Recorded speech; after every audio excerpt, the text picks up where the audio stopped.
بسم الله الرحمن الرحيم يا أيها المزمل قم الليل إلا قليلا نصفه أو انقص منه قليلا أو زد عليه ورتل القرآن ترتيلا إنا سنلقي عليك قولا ثقيلا إن ناشئة الليل هي أشد وطئا وأقوم قيلا إن لك في النهار سبحا طويلا واذكر اسم ربك وتبتل إليه تبتيلا رب المشرق والمغرب لا إله إلا هو فاتخذه وكيلا واصبر على ما يقولون واهجرهم هجرا جميلا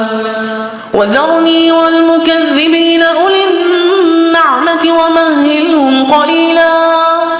إن لدينا أنكالا وجحيما وطعاما ذا غصة وعذابا أليما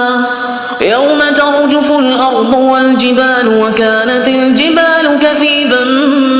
مهيلا إنا أرسلنا إليكم رسولا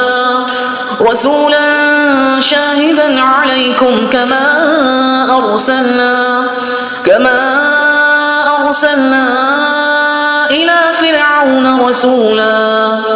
فعصى فرعون الرسول فأخذناه أخذا وبيلا فكيف تتقون إن كفرتم يوما يجعل الولدان شيبا السماء منفطر به كان وعده مفعولا إن هذه تذكرة فمن شاء اتخذ إلى ربه سبيلا إن ربك يعلم أنك تقوم أدنى من ثلثي الليل ونصفه وثلثه وطائفة من الذين معك والله يقدر الليل والنهار علم أن لن تحصوه فتاب عليكم فاقرؤوا ما تيسر من القرآن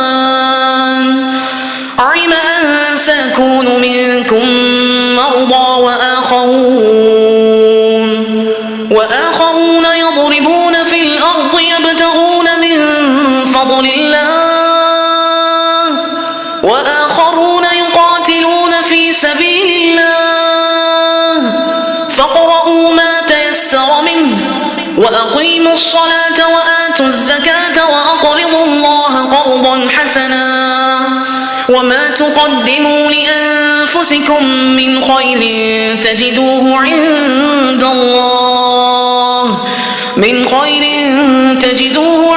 الله هو خيرا وأعظم أجرا